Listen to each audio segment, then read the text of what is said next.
Gold, trusted gold buyers. మీరు తాకట్టు పెట్టిన బంగారాన్ని విడిపించి ఈ రోజు ఉన్న మార్కెట్ ధరకు కొనబడను. సో ఆ పరిణామ క్రమంలో మా జిల్లాలో చాలా నక్సల్స్ మూవ్మెంట్ జరిగి ఉండేప్పుడు చాలామంది నక్సలైట్లు ప్రజల్ని చంపడం, ప్రజల నుంచి రివోల్ట్ రావడం, ఇట్లాంటి చాలా కేసులు జరుగుతూ ఉంటున్నప్పుడు చాలా కేసులు చేసిన మురళి గారు. మీరు అట్లా సడన్గా 25 years ఆఫ్ ప్రాక్టీస్లో అనేక రకాలైనటువంటి కేసులు మా జిల్లాలో చేస్తున్న అన్ని కేసుల తర్వాత రఘునంద్ గారి పేరు షామీర్పేట ఎక్స్చేంజ్ ఆఫ్ ఫైర్ మీద మరొకసారి మారబోగింది. ఒకసారి ఆ కేసు గురించి, ఎందుకంటే అప్పుడులో పోలీసుల మీద చాలా కాల్పులు జరిపి పారిపోయిన వ్యక్తిని మీరు సరెండర్ చేయడం, అతనికి బెయిల్ ఇప్పించడం లాంటి చేశారు. అంటే మురళి గారు ఇప్పుడు ఒక కేసుకి ఇంకొక కేసుకి పొంతనుండదు, పోలిక ఉండదు క్రైమ్ లోపల. సో బేసికల్గా అందులో క్రైమ్ చేసినటువంటి వాళ్ళు సిద్దిపేటకి సంబంధించినటువంటి వాళ్ళు. అక్కడ జరిగింది ఏంది, కొంతమంది ఇంజనీరింగ్ కళాశాలకు సంబంధించినటువంటి పిల్లలు దొంగ నోట్లని సర్క్యులేట్ చేస్తున్నారు అనేటువంటి ఒక అనుమానం వచ్చినప్పుడు బాలానగర్ ప్రాంతానికి సంబంధించినటువంటి సిసిఎస్ పోలీస్ అధికారులు వలవన్ని కొంతమందిని ట్రాప్ చేస్తే సిద్దిపేట నుంచి కొంతమంది పిల్లలు వచ్చి ఆ ఫేక్ కరెన్సీకి సంబంధించిన డాక్యుమెంట్స్ ఇచ్చినారు. దాన్ని తయారు చేస్తున్నటువంటి ఒక వ్యక్తిని మళ్ళీ పిలవడానికని పోలీసు వాళ్ళు ట్రాప్ చేసినారు. ట్రాప్ చేసి రమ్మన్నప్పుడు వాడికి ఎందుకో డౌట్ వచ్చి వాడు ఇంకో 2-3 స్నేహితులను తీసుకొని కారులో వచ్చి షామీర్పేట ప్రాంతంలో ఉన్నారు. ఈవినింగ్ ఇట్ అబౌట్ 5:45-6 ఆ ప్రాంతంలో. సో వీళ్ళు కారు దిగి దగ్గరికి వస్తున్నప్పుడు ఆ పిల్లల పక్కన సివిల్ డ్రెస్లో ఉన్నటువంటి వాళ్ళని చూస్తే వాళ్ళకి అనుమానం వచ్చింది. వాళ్ళు పోలీసు వాళ్ళు ఏమో అని డౌట్ వచ్చింది వాళ్ళకి. ఈ లోపలనే పోలీసు వాళ్ళు వీళ్ళని చుట్టుముట్టడం జరిగింది. అక్కడ ఎక్స్చేంజ్ ఆఫ్ ఫైర్ ఏం జరగలేదు నాకు తెలిసి. ఆ దొంగ నోట్లు తయారు చేస్తాడని ఆరోపణ ఎదుర్కొంటున్నటువంటి వ్యక్తి ముస్లిం. అతను పోలీసు వాళ్ళు పట్టుకోవడానికి ప్రయత్నం చేసినప్పుడు అతని దగ్గర ఒక కత్తి ఉండే, ఆ కత్తితోటి ఆ ఎస్ఐ గారిని గాయపరిచినాడు. ఇమ్మీడియట్గా పక్కన ఉన్నటువంటి మఫ్టీలో ఉన్నటువంటి పోలీసు వాళ్ళు ఫైర్ ఓపెన్ చేసినారు. మిగతా వాళ్ళంతా పారిపోయినారు. అతను అక్కడే చనిపోయినాడు. ఎస్ఐ గారు కొంచెం కత్తితో పొడిచినటువంటి గాయాలైనా ఇంకో కానిస్టేబుల్ చనిపోవడం జరిగింది ఆ పెనుగులాట్లో. సో వారికి సంబంధించిన వాళ్ళందరూ మా సిద్దిపేట దుబ్బాక ప్రాంతానికి సంబంధించినటువంటి పిల్లలు వాళ్ళంతా. నేను అప్పటికే ఒకసారి దుబ్బాక నుంచి ఎమ్మెల్యేకి పోటీ చేస్తున్నాను. క్రిమినల్ సైడ్ కొంచెం బాగా ప్రాక్టీస్ చేస్తానని పేరున్న అడ్వకేట్ని. సో అప్పుడు హైదరాబాద్ పోలీస్ కమిషనర్ రంగారెడ్డి సైబరాబాద్ ప్రాంతానికి వస్తుంది. సైబరాబాద్ పోలీస్ కమిషనర్గా ఉన్నటువంటి ఆఫీసర్ కొంచెం స్ట్రిక్ట్ అని, ఎన్కౌంటర్ చేస్తారని, ఇట్లా రకరకాలైనటువంటి ఊహాగానాలు జరుగుతున్నటువంటి తరుణంలోనే ఒక ఎన్కౌంటర్ అయింది శంషాబాద్ ప్రాంతం లోపల. బాగా దొంగతనాలు చేస్తాడని శివ అనేటువంటి ఒక వ్యక్తి ఎన్కౌంటర్ అప్పుడే జరిగింది. సో ఇతన్ని కూడా ఎన్కౌంటర్ చేస్తాడనేటువంటి భయాందోళనలు ఉన్నప్పుడు ఇంకా నేను నాకున్నటువంటి ప్రాక్టీస్ని, పొలిటికల్ ఇన్ఫ్లుయెన్స్ని అన్నింటిని ఉపయోగించి అతన్ని అఫీషియల్గా సరెండర్ చేసి ఎన్కౌంటర్ కాకుండా కాపాడగలను. సబ్సిక్వెంట్గా బెయిల్ మీద బయటకు వచ్చాడు. ఆ తర్వాత ఇంకా చాలా కేసులు. అంటే ఆ కేసులో అతనికి శిక్ష పడిందో బయటకు వచ్చారు? లేదు, ఇంకా ట్రయలే కాలేదు. ఇంకా పోలీసులు అక్కడ ఎన్కౌంటర్ 302 రిజిస్టర్ చేయలే counter case. Still the FIR is pending. Police చేయలేదు. పోలీసుల పద్ధతి ఏముంటుందంటే సుప్రీంకోర్టు ఎన్ని గైడ్ లైన్స్ ఇచ్చినా పోలీసులు పట్టించుకోరు మురళి గారు. మళ్ళీ ఎవరో వెళ్ళి కోర్టులో దరఖాస్తు చేసి రేపు ఆ కేసు ట్రయల్ వచ్చినప్పుడు ముద్దాయి తాలూకోలు, చనిపోయిన వాళ్ళ తాలూకోలు ఎవరో హైకోర్టుకు ఉత్తరం రాసినప్పుడు again you investigate the case అన్నప్పుడు మళ్ళీ మొదటి నుంచి గొడవ స్టార్ట్ అవుతుంది దాంట్లో. అది మీరు చేసుకున్న కేసులో ఇప్పుడు షామీర్పేట కేసులో అతను ఫేక్ కరెన్సీ తీసుకురావడం కరెక్టే, తర్వాత మీ క్లయింట్ వాళ్ళ మీద దాడి చేయడం కరెక్టే కదా. మరి ఇప్పుడు చనిపోయినటువంటి వ్యక్తి నా క్లయింట్ కాదు, బేసికల్గా కాదు. ఎవరైతే కారు తీసుకొని తన కారులో హైదరాబాద్ దాకా పోదాని రమ్మని ఆ చనిపోయినటువంటి వ్యక్తి రిక్వెస్ట్ చేస్తే వచ్చినటువంటి వ్యక్తులు ఎవరైతే ఉన్నారో వాళ్ళకి ఆ దొంగ నోట్లకి సంబంధం లేదు, వాళ్ళకి క్రైమ్కి సంబంధం లేదు. వాళ్ళ క్రైమ్ చూస్తుండగానే ఆ ఫైరింగ్, ఆ ఎక్స్చేంజ్, వీళ్ళ గొడవ చూడగానే పోలీసులు అందెలగానే పారిపోయినారు వాళ్ళకి సీన్ నుంచి. బట్ అక్కడ అతను చనిపోయినాడు, ఒక కానిస్టేబుల్ చనిపోయినాడు. కాబట్టి ఎవరో ఒకరి మీద కేసు అయితే చేయాలి కదా. ఆ పారిపోయినటువంటి వ్యక్తుల మీద కేసు అయింది. So I don't feel that they are the criminals. But వాళ్ళని ఎవరో ఒకరిని ఆరోపణ చేయాలి కదా. ఒక కానిస్టేబుల్ చావు కారణమైనారు, ఒక ఇతను పిల్లోడు ఒకతను సిద్దిపేట అతను చనిపోయినాడు. కంపల్సరీ కేసు, దాని కౌంటర్ కేసు రెండు ఉండాలి. కానీ ఒకటే కేసు కట్టి ఈ అబ్బాయి మీద కేసులు చేస్తూ ఉన్నారు. So that case I'm doing trial. ఇంకా ఛార్జ్షీట్ ఫైల్ కాలేదు, దాంట్లో ఫైల్ అయితే కేసు. కానీ ఆ కేసులో మీకు బాగా ఒత్తిడి వచ్చినట్లుగా తెలుస్తుంది. అంటే 2 రకాలుగా ఒత్తిడి వచ్చింది. ఒకటి కాన్స్టిట్యున్సీలో సంబంధించినటువంటి ఒక కాస్ట్, మేజర్ కాస్ట్కి సంబంధించినటువంటి పిల్లలు వాళ్ళందరూ. కాబట్టి ఆ కాస్ట్ నుంచి ఏదో ఒక రకంగా మా పిల్లల్ని కాపాడాలనేటువంటి ఒత్తిడి ఒకవైపు నుంచి అయితే, పోలీసుల వైపు నుంచి అటువైపు మీరు ఉండొద్దు, ఇది అన్యాయం, మా పోలీసు వాళ్ళు ఇంజూర్ అయినటువంటి కేసులలో కూడా మీరు రావడం మాకు బాధాకరం అని చెప్పి తెలిసిన పోలీస్ ఆఫీసర్స్ కొందరి నుంచి కొంత ఒత్తిడి. బట్ ఒకసారి వకాలత్ తీసుకున్న తర్వాత మురళి గారు మీకు తెలియదే ఉంది, క్లయింట్ ఈజ్ ఇంపార్టెంట్ మాకు. అట్లా తర్వాత ఇంకే కేసులు వచ్చారండి?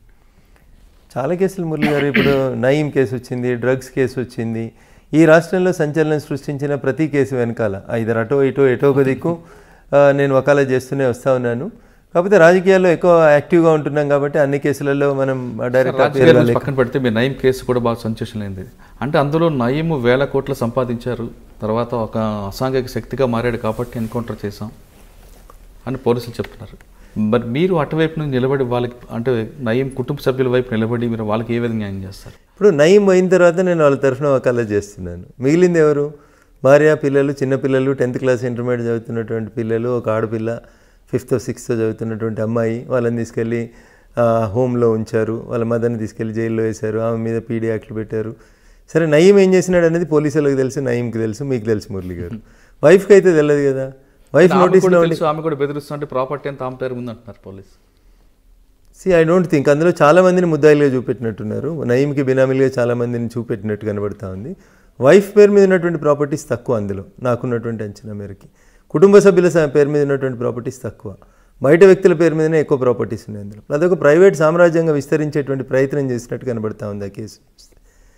దాంట్లో కూడా I don't think the investigation is proper Murali గారు. ఎందుకంటే ఎప్పుడో 15 సంవత్సరాల క్రితం తూపురానికి వెళ్ళి తీసుకుపోయిన ఆయన చంపేసిండు నయీమని 15 సంవత్సరాల తర్వాత ఛార్జ్షీట్ వేస్తే ఏం మిగులుతుంది కేసులో మురళి గారు? మీరు చెప్పండి. ఎక్కడో శ్రీశైలంలో మర్డర్ చేసిరంటారు, శవం దొరకది, చంపిన వాళ్ళు లేరు, డైరెక్ట్ ఎవిడెన్స్ లేదు. 15 సంవత్సరాల క్రితం ఏదో తప్పిపోయినటువంటి మనుషుల ఖాతానంతా నయీమే హత్యలు చేసిండని చెప్పి చేస్తే అందులో భార్య పిల్లలకి ఏం సంబంధం వస్తుంది?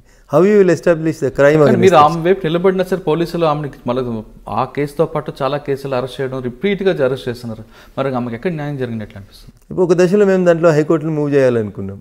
ఇప్పుడు ఒక కేసులో అరెస్ట్ చేస్తారు, బెయిల్ తీసుకోగానే మళ్ళీ ఇంకో కేసులో అరెస్ట్ చేస్తారు. ఒక 100 కేసులు ఆమె మీద నేరం ఆరోపించబడితే మురళి గారు, పోలీసు వాళ్ళు ఆలోచించాల్సింది ఏంటంటే, ఒకటే క్రైమ్కి సంబంధించి లేదా ఒకటే కుటుంబానికి సంబంధించి మీ దగ్గర 100 కేసులు ఉన్నాయి. ఒక కేసులో అరెస్ట్ అయినప్పుడు మిగతా కేసులలో కూడా పీటీ వారెంట్లు వేస్తే అయిపోతుంది కదా. ఆమెను ఇప్పటికి 4 సార్లు అరెస్ట్ చేసినారు. ఒకసారి పీడీ కేసు పెట్టినారు. పీడీ కేసుని హైకోర్టు కొట్టేసింది, ప్రివెంటివ్ డిటెన్షన్ కేసుని. సో కాబట్టి ఆ కేసు లోపల పోలీసు వాళ్ళు ఎందుకు నయీంను పెంచినారు, పోలీసు వాళ్ళు నయీం తోటి మంచి చేయించినారా, చెడు చేయించినారా, నయీం అవసరం పోలీసులకు ఎంతసేపు ఉంది అనేది పోలీసులు, ఆయనతో పనిచేసిన పోలీసులు కానీ లేదా ఆయనతో పని చేయించిన పోలీసు అధికారులకు కానీ బాగా తెలిసి ఉంటుంది మురళి గారు. ఆయన పోయిన తర్వాత ఆయన భార్య కూడా ఆ క్రైమ్లలో ముద్దాయి అని చెప్పి పెట్టడాన్ని నేను అపోజ్ చేస్తూ ఉన్నాను. మిగతా గ్యాంగ్స్టరు, మిగతా వాళ్ళు ఉన్నారు, నక్సలైట్లు ఉన్నారు, లొంగిపోయిన నక్సలైట్లు ఉన్నారు, ఇతరులు ఉన్నారు అంటే అది వేరైతుంది మురళి గారు. కుటుంబ సభ్యులు, ఇంటర్మీడియట్ చదివే కొడుకో, 7th క్లాస్ చదివే కూతురో, లేకపోతే ఏం తెలియని అమాయకులైనటువంటి వైఫ్నో సిస్టర్నో క్రైమ్లో ఇన్వాల్వ్ చేయడం సరైంది కాదండి. అంటే మీరు అన్నట్లుగా నయీం బతుకున్నప్పుడు ఎక్కడ కూడా నయీం వైఫ్ కానీ తమ్ముళ్ళు కానీ ఎవరు కూడా బెదిరిస్తున్నట్లు కానీ స్క్రీన్ మీద రాలేదు. కానీ చనిపోయిన తర్వాత నయీం వైఫ్, నయీం బావ, నయీం చెల్లు బెదిరిస్తున్నారంటూ వాళ్ళని పదే పదే అరెస్ట్ చేయడం ఎంతవరకు కరెక్ట్ అంట? ఇప్పుడు ఏం చేయాలో తెలియక తప్పనిసరి పరిస్థితులలో ఎవరినో ఒకరిని ముద్దాయం చేయడం తప్ప ఏం లేదు అందులో మురళి గారు. కానీ వాళ్ళకి మానసిక క్షోభ ఉంటుంది కదా. అదే చెప్తా ఉన్నాను నేను మీకు. అక్కడ వాళ్ళు నష్టపోతూ ఉన్నారు తప్ప నయీం బతుకున్నప్పుడు జరిగినటువంటి నేరాలు ఏమైనా ఉంటే వాటి మీద నయీం బాధ్యుడు అవుతాడు. నయీంతో పాటు ఇంకెవరైనా క్రైమ్ చేసి ఉంటే వాళ్ళు బాధ్యులు అవుతారు. ఆయన పోయిన తర్వాత ఆయన కుటుంబ సభ్యుల్ని అరెస్ట్ చేయడం అనేది అన్యాయం. అందులోపల చెల్లె చేసింది, అక్క చేసింది, చెల్లెకి నడవరాదు, అక్కకు పరిగెత్తరాదు, తమ్ముడు లేనే లేడు, తమ్ముడిని నక్సలైట్లే చంపేసినారు. ఇంకేముంటుంది అక్కడ కేసులో? ఏం బలం? 84 years ఉన్న ముసలోళ్ళని కూడా తెచ్చి రిమాండ్ చేసుడు, దానివల్ల ఏం సాధించగలుగుతారు మురళి గారు? వాళ్ళ మీద మీరు పిటిషన్ వేయచ్చు కదా. వేస్తూ ఉన్నాం కానీ కోర్టులు కూడా నయీం కేసు అనేసరికి కొంచెం మీకు తెలుసు కదా మురళి గారు, భయపడతా ఉంటారు, ఓపిక వినాలంటారు, టైం తీసుకోండి అంటారు. ఒక్కొక్క బెయిల్ పిటిషన్ రావడానికి 3 నెలలు 6 నెలలు పడతా ఉంది. గొప్పతనం ఏంటంటే మన పీడీ కేసులన్నీ కొట్టేయడం జరిగింది హైకోర్టు. దట్ ఈస్ మరొకసారి నయీం తెరపైకి వచ్చాడు. నయీం సంబంధించిన 1000 కోట్ల ఆస్తులు ఉన్నాయి. నయీం ఇంట్లో వంట మనిషి పేరు మీద మొత్తం ప్రాపర్టీ ఉంది అంటున్నారు. ఇప్పుడు ఈ దేశం లోపల బినామీ ఆస్తుల చట్టం ఒకటి వచ్చింది మురళి గారు. నిజంగా పోలీసు వాళ్ళు ప్రాపర్గా ఇన్వెస్టిగేట్ చేస్తే అవన్నీ చట్టాలను ఉపయోగించుకొని అక్కడ ఆస్తుల్ని సీజ్ చేయడానికి స్కోప్ ఉంది వాళ్ళకి. కానీ వేగంగా పోయి వాళ్ళ పేరు మీద ఉన్నటువంటి ఇండ్లను వాటిని మేము సీజ్ చేస్తామని అంటే దాని చట్టం ఒప్పుకోదు కదా. పోలీసు వాళ్ళకి ప్రైవేట్గా వెళ్ళి ప్రాపర్టీస్ని సీజ్ చేసేటువంటి రైట్ లేదు కాబట్టి ఆ కేసు కోర్టులో నిల్చోలేకపోతా ఉందనేది నాకు ఉన్నటువంటి లాజికల్ ఆర్గ్యుమెంట్. అందులోపల ఇల్లు సీజ్ చేసినామంటారు, ఎట్లా సీజ్ చేస్తారు? ఏ సెక్షన్ కింద సీజ్ చేస్తారు? మీరు ఏం కేసులు పెట్టిరు వాళ్ళ మీద? బినామీ ప్రాపర్టీ చట్టం పెట్టినరా, లేకపోతే మనీ లాండరింగ్ పెట్టినరా? ఏ కేసు కింద నీకు ఇల్లు సీజ్ చేసే అధికారం పోలీసులకు ఉంది భారతదేశంలో? చెప్పండి. ప్రాపర్టీ సీజ్ చేసే రైట్ పోలీసులకు ఎక్కడుంది? ఏ చట్టం కింద సీజ్ చేస్తారు? దానికి ఆన్సర్ లేదు. వాళ్ళకి కూడా తెలుసు కేసు పోతాదని, కానీ ఇప్పుడున్న ప్రజలు బట్టి చేశారని అనుకోవచ్చా మనం? అంతే, టెంపరీగా ఆ రోజు జనంలో ఒక రకమైనటువంటి అది క్రియేట్ చేయడానికి చేస్తున్నటువంటిది తప్ప అందులో శాంక్టిటీ పెద్దగా ఏం కనబడట్లేదు మురళి గారు. ఆ కేసులలో బలం ఉన్నట్టు నేనైతే ఫీల్ కావట్లేదు. ఓకే, నయీం కేసు తర్వాత మీరు ఇంకా డ్రగ్స్ కేసుకు వచ్చినప్పుడు మీరు చూసినారు. డ్రగ్స్ కేసు లోపల కూడా సినిమా ఇండస్ట్రీ మీద పలు ఆరోపణలు. బేసికల్గా అక్కడ ఇన్వెస్టిగేషన్ జరగాల్సింది స్కూళ్ళలో చిన్నపిల్లలకి డ్రగ్స్ ఎట్లా వచ్చినాయి అనేది ఇన్వెస్టిగేట్ చేయాల్సిన కేసుని దాన్ని తీసుకెళ్ళి ఎవరో సినిమా వాళ్ళు సప్లై చేసిరని, సినిమాకి వెళ్ళి నిర్మాతలకి వెళ్ళి హీరోలకి వెళ్ళి హీరోయిన్లు, దాన్ని ఏదో సంచలనమైనటువంటి కేసుగా డైవర్ట్ చేసేటువంటి ప్రయత్నం చేశారు తప్ప మొదట మనకు అనుమానం వచ్చింది, మీడియాలో వచ్చింది, ఎక్కడ వచ్చింది, స్కూల్ పిల్లలకి డ్రగ్స్ ఎక్కడి నుంచి వస్తున్నాయి అనేది, ఒక కార్పొరేట్ స్కూల్ దగ్గర అమ్ముతున్నారు అనేది బేసికల్గా ఇష్యూ స్టార్ట్ అయింది మనకి. దాన్ని ఆ దిశగా డ్రైవ్ చేయకుండా దాన్ని తీసుకెళ్ళి సినిమా ఇండస్ట్రీకి లింక్ చేసి, సినిమా ఇండస్ట్రీలో కొంతమంది పెద్దవాళ్ళకి లింక్ చేసి దాని ద్వారా ఏదో చేసుకున్నారని, డబ్బులు పెద్ద మొత్తంలో చేసినాయని, ఇట్లాంటి వాటిల్లో అక్కడ కూడా నేను అపోజ్ చేసింది ఎప్పుడు మురళి గారు, పోలీస్ స్టేషన్కి పిలిచి మీ గోర్లు ఇవ్వండి, మీ వెంట్రుకలు ఇవ్వండి, మీ రక్త నమూనాలు ఇవ్వండి అని 10వ అంతస్తులో కూర్చోబెట్టి చుట్టూ 10 మంది పోలీస్ అధికారులు నిల్చొని తీసుకునే రైట్ మీకు ఎక్కడుంది అని అడిగిన నేను మురళి గారు. అక్కడ నేను ప్రశ్నించిన, నేను పోలీసులు తప్పు చేసినప్పుడు సార్ మీరు చేస్తుంది తప్పు అని అంటున్నా నేను, అంతకుమించి మీరు ఇన్వెస్టిగేషన్ చేయొద్దని నేను ఎప్పుడు చెప్పలేదు. ఏ చట్ట ప్రకారం నువ్వు అది తీసుకుంటున్నావు, హెయిర్ తీసుకోవాలని నువ్వు అనుకున్నావు, సో ఈ గివ్ హిమ్ ఏ నోటీస్, ఆయనకు నోటీస్ ఈ ప్రొసీజర్ ఏం చెప్పింది, కోర్టు ప్రొసీజర్ ప్రకారం unless and until drunk and డ్రైవ్లో తప్ప మిమ్మల్ని తీసుకెళ్ళి టెస్ట్లు చేయించి మిమ్మల్ని మీ శరీరంలోంచి ఆల్కహాల్ ఉందా లేదా అని చెప్పి టెస్ట్ చేసేటువంటి పరిస్థితి మీకు డ్రంక్ అండ్ డ్రైవ్ కేసులలో మినహా పోలీసు వాళ్ళకి మీ శరీరంలోంచి ఒక భాగం తీసుకొని పోయే అధికారం ఎక్కడిది? గోర్లు ఎక్కడికి వెళ్ళి తీసుకుంటారు, వెంట్రుకలు ఎట్లా తీసుకుంటారు? తీసుకోమని నీకు చట్టం చెప్తే ఏ చట్ట ప్రకారం తీసుకుంటున్నావో నాకు నోటీస్ ఇవ్వమని అడిగాను నేను. సో అక్కడి నుంచి ఈ మొండితనం, ఈ గొడవలు స్టార్ట్ అవుతున్నట్టు కనబడుతుంటుంది మురళి గారు. దాంట్లో కూడా హైకోర్టు అదే చెప్పింది, మేము కేసు ఫైల్ చేసిన తర్వాతనే మీరు ఎవరిని పిలిచినా వాళ్ళ కాన్సెంట్ లేకుండా వాళ్ళ శరీరంలోని ఏ పార్ట్ కూడా తీసుకోవద్దు అని చెప్పింది. అది నేచురల్ జస్టిస్ మురళి గారు. అది అక్కడే గొడవ స్టార్ట్. ఆ కేసులో అంత హైప్ తీసుకొచ్చిన పోలీస్ ఆఫీసర్స్ అంటే ఎక్సైజ్ డిపార్ట్మెంట్ తర్వాత చార్జ్ షీట్ వేసిన అంత పెద్ద ప్రయోజనం కనిపించట్లేదు. ఏం పర్లేదు, కొండందవి ఎల్కను కూడా పట్టలేకపోయినారు మురళి గారు. నేను అదే చెప్తా ఉన్నా మీకు. When you have consumed a drug or myself I have consumed a drug అనుకోండి, అది ఎంతకాలం ఉంటుంది మన శరీరం లోపల, ఏ రోజు కన్జ్యూమ్ చేసిన డ్రగ్ ఎక్కడిది, ఇండియాలోకి ఎప్పుడు వచ్చింది, సప్లై చేసింది ఎవరు, తీసుకెళ్ళింది ఎవరు, ఇట్లా అసలు ఏమైనా సైంటిఫిక్ ఎవిడెన్సే లేకుండా మురళి గారు సంచలనాల కోసం కేసులు చేస్తాం, టీవీలలో బ్రేకింగ్ల కోసం స్క్రోలింగ్ల కోసం కేసులు చేస్తామంటే ఎట్లా కుదురుతుంది మురళి గారు? ఇప్పుడు మీరు చెప్తున్న డ్రగ్ కేసులో కూడా మీకు తెలుసు, జనానికి తెలుసు ఆ కేసులో ఏం జరగదు, మీరే అంటున్నారు కొండంతా వెలంకి పట్టేట్లు, కానీ వాళ్ళకి జరగాల్సిన డ్యామేజ్ ఆల్రెడీ జరిగింది కదండి. సో లాభం జరిగిందా దానివల్ల నష్టం జరిగిందా అనేది నేను ఇప్పుడే చెప్పలేను సార్ మీకు. సో కొంత సినిమా ఇండస్ట్రీ భయపట్టింది, కొందరు సినిమా హీరోలు ఆందోళనకు గురైనారు, డబ్బులు ఖర్చు పెట్టుకున్నారు, రకరకాలైనటువంటి ఇబ్బందులు పడ్డారు అనేటువంటి మాట వాస్తవం మురళి గారు. సో ఒక కేసుని కప్పిపుచ్చడానికి మీరు అప్పుడు తెలంగాణ రాష్ట్రంలో జరిగిన 1, 2, 3, 4 కేసులని వరుసగా చూస్తే ముందు డ్రగ్స్, తర్వాత నయీము, ఆ తర్వాత మియాపూరు, ఇట్లా ఒకటి తర్వాత ఒకటి ఒక గీతని తుడపకుండా దాని పక్కన ఒక పెద్ద గీత గీసి ఈ గీతని పక్కకి జరిపినట్టు కంటిన్యూస్గా వస్తున్నటువంటి ఆ క్రైమ్లకు సంబంధించినటువంటి సంఘటనల్ని పక్కదారి పట్టించడానికే ఒకదాని తర్వాత ఒక సంఘటనని బయటికి తీసుకొచ్చినట్టు కనబడుతుంది తప్ప ఏ ఒక్క సంఘటనలన్నా చివరిదాకా ఇన్వెస్టిగేషన్ కొనసాగి దోషుల్ని కోర్టు ముందు నిలబెట్టి ఒక్క కేసు చూపెట్టండి సార్ మీరు. అదే మీరు చెప్తున్నారు ఒక కేసు కూడా ఓటుకు లేదు, మియాపూర్ భూములు. సార్ నిజామాబాద్లో మీరు చూసినారు, అక్కడ బార్డర్ దగ్గర చెక్ పోస్ట్ దగ్గర 250 కోట్లు దొంగ రిసిప్ట్లు ఇచ్చినారని, సేల్స్ ట్యాక్స్లు, కమర్షియల్ ట్యాక్స్లలో పెద్ద కుంభకోణం జరిగిందని, సిఐడి ఎంక్వైరీ అవుతుందని, ఇది అవుతుందని, ఏది కానీ మీరు చెప్పండి, సంచలనం కోసమే చేసిరు తప్ప whether anybody is properly penalised or whether anybody is properly charge sheeted అనేది ఒక కేసు చెప్పండి సార్ నాకు. అది నీమ్స్లో స్టంట్స్ కాడి నుంచి మొదలుకుంటే ఇప్పుడు నడుస్తున్న ఈఎస్ఐ దాకా ఎన్ని కేసులు బయటకు వచ్చినా అవి కేవలం సంచలనంగా 4 రోజులు వార్తలలో వచ్చేందుకు తప్ప. కానీ మధ్యలో ఎంసెట్ కేసు మాత్రం బాగా సక్సెస్ అయినట్లుగా అనిపిస్తుంది. దోషులు ఎవరు దొరికినారు చూడండి దాంట్లో. బీహార్ నుంచి వాళ్ళు దొరికారు కదా. I don't think they are the original culprits sir. ఇంకా తెలంగాణలో ఉన్నటువంటి అసలు పెద్ద మనుషులను అయితే బయటికి తెచ్చినట్టు నేను అనుకోవట్లేదు సార్. అందులో కూడా అంటే వీటితో పాటు ఇంకేం కేసులు చేస్తారు? రెగ్యులర్గా ప్రొఫెషన్లో వచ్చేటువంటి కేసులలో గ్యాంగ్ రేప్ కేసులు, భయంకరమైనటువంటి పట్టపగల రోడ్ల మీద జరుగుతున్నటువంటి మర్డర్లు, బాగా మీకు గుర్తున్నది. ఈ కేసులో పోలీసులు బాగా వర్క్ చేశారు, అయినా నేను కాపాడాను అన్నది మీకు మనసుకు నచ్చిన కేసు? ఇప్పుడు కోజీ క్లబ్లో ఒక ఇన్సిడెంట్ జరిగింది. కోజీ క్లబ్లో ఒక అమ్మాయి అబ్బాయి కలిసి వచ్చారు, ఒక ఇన్సిడెంట్ జరిగింది. బాయ్ ఫ్రెండ్ గర్ల్ ఫ్రెండ్ కలిసి వచ్చారు. లివింగ్ టుగెదరే తప్పు కాదని సుప్రీంకోర్టు చెప్పినాక మీరు నేను చేసేది ఏం లేదు కదా మురళి గారు. సో అనుకోకుండా అక్కడ మేనేజర్ రూమ్లో ఉన్న ఒక ఎయిర్ గన్ తీసుకొని అమ్మాయి ఆ అబ్బాయిని ఏదో మజాక్లో ఇట్లా అంటే అది ట్రిగ్గర్ ఫైర్ అయింది, ఆ పిల్లోడ్లోంచి బుల్లెట్ పోయింది. సో దాంట్లో బాధాకరమైనటువంటి విషయం ఏంటంటే అమ్మాయి ఈజ్ ఇన్నోసెంట్, ఏం తెలియదు, ఏదో కామెడీకి వచ్చినారు వాళ్ళు, అమ్మాయి అబ్బాయి కలిసి సరదాకు వచ్చేపు గడుపుదాం అనుకొని వచ్చినటువంటి సందర్భంలో అనుకోకుండా వాళ్ళకు తుపాకీ కనబడింది. అది బొమ్మ తుపాకీ అనుకుంది, but it is an air gun. Unfortunately air గన్తో కొడితే కూడా చనిపోయినటువంటి సంఘటన అది కోజీ క్లబ్. సో దాంట్లో అమ్మాయి తరఫున చేయాల్సి వచ్చింది తప్పనిసరి పరిస్థితుల్లో. తను ఒక అడ్వకేట్ కుటుంబానికి సంబంధించినటువంటి అమ్మాయి కాబట్టి పేర్లు అవన్నీ బయటకు వస్తే ఇబ్బంది అని చెప్పి అక్కడ స్థానికంగా పోలీసులు సరిగ్గా వర్క్ చేయలేదంటారు అప్పుడు. So I don't blame the police, but మాకుండేటువంటి అడ్వకేట్గా మాకుండేటువంటి అడ్వాంటేజెస్, క్లయింట్లకు ఏదైతే benefit of doubt should be given to the accused అనేటువంటి లాస్ట్ లైన్ ఒకటి ఉంటుందో అది, plus establishing the link from A to Z. English అక్షరాలు రాస్తే ఏ నుంచి జెడ్ దాకా రాస్తేనే మొత్తం ఆల్ఫాబెట్స్ కంప్లీట్ అయినట్టయితే, మధ్యలో అక్కడొకటి అక్షరాన్ని మనం లింక్ బ్రేక్ చేసినాం అనుకోరు Murali garu, you don't see that chain will be complete. అట్లా బ్రేక్ చేస్తాం. 302 పెట్టడంతో పాటు ఎఫ్ఎస్ఎల్ పంపడం, లోకల్గా అన్ని ఎవిడెన్స్ తీసుకొచ్చారు. సంఘటన జరిగిన తర్వాత ఫస్ట్ పోలీసు వెళ్ళడం, మీడియా కూడా దూరం పెట్టడం, అది ప్రాపర్గా జరిగిందని అనుకుంటున్నాం. మరి కానీ మీ ఎక్కడ బ్రేక్ దొరికింది? నేను అదే చెప్తా ఉన్నాను సార్, ఇన్వెస్టిగేషన్లో మాకు చాలా లాక్యునస్ దొరుకుతాయి సార్. Not one issue. ఆ కేసు లోపల మనం సంఘటన స్థలాల్లో వాళ్ళు వెళ్ళి రూమ్ బుక్ తీసుకున్న దగ్గర నుంచి మొదలుకుంటే, రూమ్ బుక్ చేసి ఉండాలి కదా ఫస్ట్, మనం కోజీ క్లబ్లో మనం ఒక రూమ్ తీసుకున్నట్టు ఉండాలి కదా. అక్కడ నుంచి మొదలుకుంటే అక్కడ ఉన్న వాచ్మెన్ దగ్గర నుంచి అసలు ఎయిర్ గన్ ఎక్కడిది, ఎయిర్ గన్లో పెల్లెట్ ఎక్కడిది, 100 ఇష్యూస్ ఉన్నాయి సార్ అందులోపల. అంతా టెక్నికల్ ఎవిడెన్స్. పేరు మార్చి తీసుకున్నట్టుగా తెలుస్తుంది. లేదు సార్, లేదు, వాళ్ళ పేరు మీద తీసుకున్నారు. ఒరిజినల్గా వాళ్ళ పేరు మీదనే తీసుకున్నారు, అన్నీ వాళ్ళే చేశారు. అంటే ఎక్కడ మీకు బ్రేక్ కనిపించిందండి? అంటే సైంటిఫిక్ ఎవిడెన్స్లో బ్రేకేజ్ వచ్చింది అక్కడ.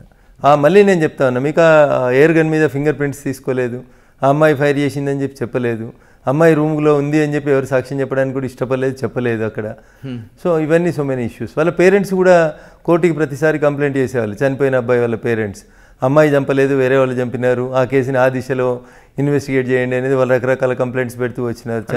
ఫ్యామిలీ ఒకవైపు రావడం కూడా ప్లస్ అవుతుంది అంతే. ఆరోపణ అంతా వాళ్ళు వేరే వాళ్ళ మీదకి పోతుంది. అసలు నా కొడుకు అమ్మాయి ఎవరో తెలియదు, అమ్మాయికి చంపాల్సిన అవసరం ఏమొచ్చింది, నా కొడుకుని చంపిన వాళ్ళు వేరే వాళ్ళు, పోలీసు వాళ్ళు కావాలని ఎవరు అమాయకురాలైనటువంటి అమ్మాయి మీద పెడుతున్నారు. This is the version of the parents of the diseased. So అట్లా కొంత నాకు మోరల్గా సపోర్ట్ దొరికింది ఆ కేసు లోపల. ఓకే, వాటి తర్వాత ఇంకా మంచి కేసులు చెప్పండి. అన్నీ మంచి అంటే వినడానికి అందరికీ ఇబ్బంది కలిగించే కేసులాగానే ఉంటాయి మురళి గారు, ఒకటి చెప్పండి. సో మాకు ప్రొఫెషన్ పరంగా ఇంట్రెస్టింగ్గా అనిపిస్తూ ఉంటాయి, కానీ మిగతా అన్నీ అదర్వైజ్ కొంచెం ఇబ్బందికరమైనటువంటి కేసులే. సమాజంలో పేరున్నటువంటి వ్యక్తులకు సంబంధించినటువంటి కేసులు, ఇంకా వాళ్ళ కుటుంబాలు వాళ్ళ పేర్లు చెప్పడం వల్ల కొంత, కుటుంబాల పేర్లు చెప్పకుండా ఇన్సిడెంట్ చెప్పేస్తే మీకు వచ్చేస్తుంది అది ఎవరు ఏంది అనేది.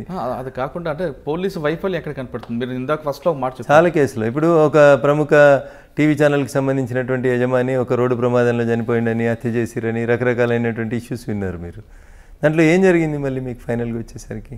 ఆంధ్రప్రదేశ్ పోలీసు వాళ్ళు ఏం చేసారు, తెలంగాణ పోలీసు వాళ్ళు ఏం చేసిండ్రు, అసలు నిందితులు ఎవరు, ఎవరిని తీసుకొచ్చినారు, ఎప్పుడు వచ్చింది, అది కూడా మీరు గమనించినారు. ఒక టీవీ ఛానల్ యజమానికి సంబంధించినటువంటి కేసులో ఇట్లా చాలా కేసులు. జూబ్లీహిల్స్లో మర్డర్ చేసి తీసుకొచ్చి నందిగామలో పడేయడంతో ఆంధ్రప్రదేశ్ పోలీసులు తెలంగాణకి షిఫ్ట్ చేశారు. ఇప్పుడు ప్రాపర్ ఇన్వెస్టిగేషన్ జరుగుతుంది అనుకోవచ్చు కదా? జరిగిందని అనుకుందాం, but we have our own interest in that case కాబట్టి రకరకాలైనటువంటి ఆరోపణలు అంటే చాలా కేసులు మురళి గారు. దీనికి అన్నిటికీ మూల కారణం, I don't want to blame the system of police, only the issue వాళ్ళకి సరైనంత సమయం ఇవ్వట్లేదు వ్యవస్థ. ఒక పోలీస్ అధికారికి కన్విక్షన్ రావాలనుకుంటే సీనియర్ అడ్వకేట్గా, మీరు క్రిమినల్ అడ్వకేట్గా చెప్పండి, మీరు చేసే అన్ని కేసుల్లో పోలీస్ లూప్ హోల్స్ ఎక్కడ ఉన్నాయో అది పట్టుకొని మీరు వాళ్ళకి అక్యూజ్కి మీకు సపోర్ట్ చేస్తున్నారు. కానీ అక్కడ అన్యాయం చేశాడు అనే విషయం మీకు తెలుసు, కానీ మీకున్న రైట్స్ ప్రకారం మీరు వెళ్తున్నారు. అంటే ఆధారం లేనప్పుడు ఏం చేస్తారు మురళి? చేస్తారు, కానీ పోలీసు ఏం చేస్తే కన్విక్షన్ రేట్ పెరుగుతుంది? సో ఒక అధికారికి ఒకటే కేసు ఇవ్వాలి. ఒక ఎగ్జాంపుల్ కేసుతో చెప్పండి. అదే ఎగ్జాంపుల్తో ఏదైనా ఒక కేసు జరిగింది అనుకోండి, ఒక హత్య లేదా ఒక మానభంగం లేదా ఇంకొక గ్యాంగ్ రేపు లేదా ఒక ఫామ్ హౌస్ మీద ఆ మధ్యలో మీరు సైబరాబాద్ చుట్టుపక్కల రంగారెడ్డి జిల్లా, ఉమ్మడి జిల్లా ఉన్నప్పుడు చూసిరు మీరు, అవుట్స్కట్స్లో ఉన్నటువంటి ఫామ్లలో దొంగతనానికి వచ్చి ఆ ఫామ్లలో పనిచేస్తున్నటువంటి సర్వెంట్స్ని మర్డర్ ఫర్ గెయిన్ చేయడము, లేదా అక్కడ ఎవరైనా ఆడపిల్లలు కొంచెం చిన్న పిల్లలు కనబడితే రేప్స్ చేయడము, ఇట్లాంటి కేసులు జరిగినాయి. మా దగ్గర సదాశివపేట దగ్గర ఒక కేసు జరిగింది సార్, అట్లాంటి కేసు. తల్లి కూతురు అందరినీ రేప్ చేయడము, ఒకరి ముందు ఒకరిని రేప్ చేయడము, అట్లా మానవత్వం లేకుండా జరిగినటువంటి ఒక సంఘటన జరిగింది. అట్లా ఒక 5-6 ఇన్సిడెంట్లు జరిగిన తర్వాత మీరు బాచ్పల్లి ప్రాంతంలో ఒక ఎన్కౌంటర్ జరిగింది, మీకు గుర్తుండాలి. తెల్లవారుజాము సురేంద్రబాబు గారు అప్పుడు కమిషనర్గాను, రంగారెడ్డి ఎస్పీగా ఉన్నప్పుడు ఒక 5 డెకాయిటర్స్ని కొట్టేసినారు. సో ఆ తర్వాత కొంతకాలం మళ్ళీ ఈ ఫామ్ హౌస్ డెకాయిటీలు, ఈ గ్యాంగులు కొన్ని ఆగినట్టు కనబడుతూ ఉంటాయి. ఇప్పుడు మీకు మా ఏరియాలో ముత్తూట్ ఫైనాన్స్ దొంగతనాలు, యూకో బ్యాంక్ అని ఒక బ్యాంక్ని పట్టపగలు దోసినారు, 32 లక్షలు దోసుకుపోయినారు పట్టపగలు పటాన్చేరులో. ఆ యూకో బ్యాంక్ కేసు చేసినాం మేము. ముత్తూట్ ఫైనాన్స్ కేసెస్లో కిలోలు బంగారం తీసుకుపోతా ఉన్నారు పగటిపూట వచ్చి. మీరు చెప్తాను ఫస్ట్ కేసులో యూకో బ్యాంక్ కేసులో మీ కేసు బ్రేక్ కావడానికి అసలు ఎంతకాలం పట్టిందో తెలుసా మురళి గారు? చిన్న పిల్లలు, నాట్ ఈవెన్ 25 ఏజ్ గ్రూప్ ఉన్న 4 పిల్లలు కలిసి చేసినటువంటి ఒక క్రైమ్ను బ్రేక్ చేయడానికి పోలీసులకు అసలు ఏం అర్థం కానటువంటి పరిస్థితి. కిలోల బంగారం పోయింది అందులోపల. అసలు ఆ లాకర్లో ఉన్నటువంటి మొత్తం కస్టమర్స్ పెట్టుకున్నటువంటి బంగారం సంచులు కట్టుకొని ఎత్తుకొని పోయినారు వాళ్ళు అందులో పోలీసులు కూడా ఆరోపణలు ఎదుర్కొన్నారు. మొత్తం రికవరీ చేసినారు, కానీ కొంత బంగారమే కోర్టులో పెట్టినారు, మిగతా అంతేదో పంచుకున్నారు. ఇట్లా రకరకాలైనటువంటి ఆరోపణలు వచ్చినటువంటి సందర్భం చూసినాం.